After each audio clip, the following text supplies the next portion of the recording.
What if the men who got robbed by Mark Zuckerberg ended up becoming the world's first crypto billionaires, specifically because he robbed them? That is exactly what happened. Cameron and Tyler Winklevoss were born on August 21, 1981, as identical twins. They did not come from nothing. Their father was a Wharton-educated economics professor who built a respected career in finance and was also an active venture investor. Their mother was equally education-focused. Together, they raised the twins in Greenwich, one of the wealthiest communities in America, with strong emphasis on both academic achievement and athletic development. By the time they were 13, Cameron and Tyler had already taught themselves HTML and were building websites for local businesses. In an era when very few teenagers had meaningful access to computers, they were already thinking like entrepreneurs. But the passion that would first define them publicly was found in a boat. They discovered rowing in high school, co-founded the school's crew team, and with their height, both standing around 6'5", and their physical build, they excelled fast enough to earn athletic admission to Harvard University. When they arrived at Harvard in 2000, they studied economics, but their ambitions stretched into directions at once: Olympic-level rowing and building something new. On the water, they delivered. By 2004, they were the stars of Harvard's 8-man crew team, nicknamed the God Squad, which finished an undefeated season and won national championships. Off the water, their minds were working on something else entirely. In late 2002, as third-year students, Cameron and Tyler started developing an idea for a social network they called Harvard Connection, later renamed Connexu.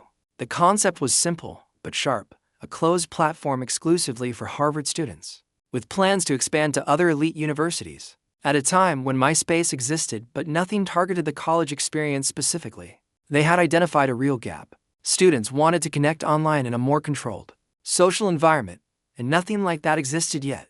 The idea was solid. The problem was execution. Both were economics students. Neither had the technical depth to build it themselves. Between coursework, training, and everything else, they needed a developer. That search led them to a sophomore named Mark Zuckerberg. Zuckerberg was 19, a known campus figure, and had recently built a site called FaceMash, a tool that lets students vote on who was more attractive by comparing photos. Crude concept, but it proved the kid could build things fast and get attention. In October 2003, the twins met Zuckerberg at Harvard's Kirkland Dining Hall and laid out the full vision for Harvard Connection. He listened carefully, asked questions, and seemed genuinely engaged.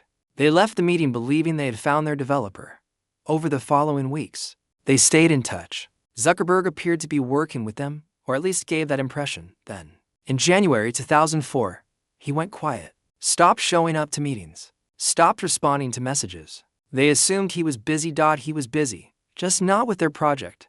On January 11, 2004, Zuckerberg registered the domain Facebook.com in his own name. On February 4, 2004, he launched Facebook, a social network for Harvard students. The twins found out through the campus newspaper.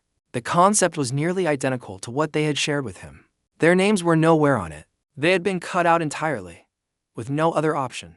Cameron and Tyler, along with their project partner, Divya Narendra, filed a lawsuit against Zuckerberg in late 2004, alleging idea theft, breach of oral agreement, and deliberate interference with their own platform. While the legal battle ran from 2004 to 2008, Facebook was growing fast. It expanded beyond Harvard to other universities, then to high schools, then opened to everyone. The twins watched it happen in real time while filing legal motions. In 2008, both sides agreed to settle. Facebook would give the twins $20 million in cash and $45 million in Facebook stock, shares valued based on an internal company valuation of around $15 billion. At the time, their total payout came to roughly $65 million, representing approximately 0.3% of the company. They accepted, took the money, walked away, and almost immediately regretted it. Shortly after selling, they claimed Facebook had withheld key financial information during negotiations, that the company's true value had been deliberately understated, meaning they had accepted less than they were owed. They tried to reopen the case. Courts disagreed. By 2011 and 2012, the legal door had fully closed. Here is the thing though, that 0.3% stake they had received and then fought to increase. As Facebook's value exploded through the 2010s, those shares grew to an estimated $500 million. They had arrived at the right number, just through the wrong door. But the real twist in this story was still coming. In the summer of 2012, burnout from years of litigation, and blocked from Zuckerberg's orbit as investors, because startups in Silicon Valley knew that taking money from the twins meant risking their relationship with Facebook. Cameron and Tyler flew to Ibiza. One night on the beach, a man named David Azar approached them and started talking about something called Bitcoin. In 2012, Bitcoin had existed for only about 4 years. Almost no one outside of niche technical circles had heard of it. The mainstream financial world hadn't touched it. When people thought about cryptocurrency at all, they associated it with illegal activity on dark web markets. Azar explained the basics: a decentralized digital currency with a fixed total supply of 21 million units, not controlled by any government or bank. The twins, both economics graduates, listened. The concept of a scarce digital asset struck them differently than it would have struck most people. They were already thinking about it through the lens of monetary theory. Digital scarcity, fixed supply, no central authority. They didn't commit on the spot, but they went home and kept researching. What did two men who had just watched someone else build a billion-dollar platform with their idea do next? They decided not to build another social network.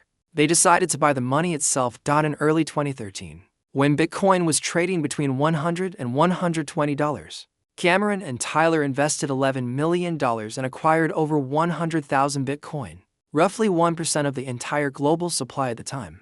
Everyone around them thought they had lost their minds. This was an unknown asset with no institutional backing, no regulatory clarity, and a reputation built largely on black market association. They did not care. Their analysis was straightforward. If Bitcoin became a legitimate form of money, early buyers would see extraordinary returns. If it failed, they could absorb the loss. The asymmetry was worth it. They were right. In 2014, they launched Gemini, named after their birth sign, and also the Latin word for twins, a regulated cryptocurrency exchange designed to bridge Bitcoin and the traditional financial system. While the rest of Wall Street was still asking what blockchain even meant, the Winklevoss twins were building the infrastructure. By 2017, when Bitcoin surged to nearly $20,000, that $11 million position had crossed $1 billion. Cameron and Tyler became the world's first publicly known cryptocurrency billionaires. As of recent estimates, their combined portfolio has exceeded $8 billion. Did they get their revenge on Zuckerberg? By every conventional measure, no. Mark Zuckerberg's net worth sits at approximately $220 billion. Meta, the company built on the idea the twins claim was taken from them, owns Facebook, Instagram, and WhatsApp. He is consistently among the 10 wealthiest people on the planet. The twins have around $10 billion combined. They are not close. But here is what is true. Without the lawsuit, there is no settlement money. Without the settlement money, there is likely no $11 million Bitcoin position in 2013. Without Zuckerberg effectively freezing them out of Silicon Valley's investment scene, they might have poured their energy into chasing the next social app rather than stumbling onto an entirely different asset class. The man who took their idea may have accidentally handed them something far more valuable than a stake in Facebook. Whether they see it that way is another question entirely. If you want to see more stories like this one, a like goes a long way. It's genuinely the main thing that keeps this channel going.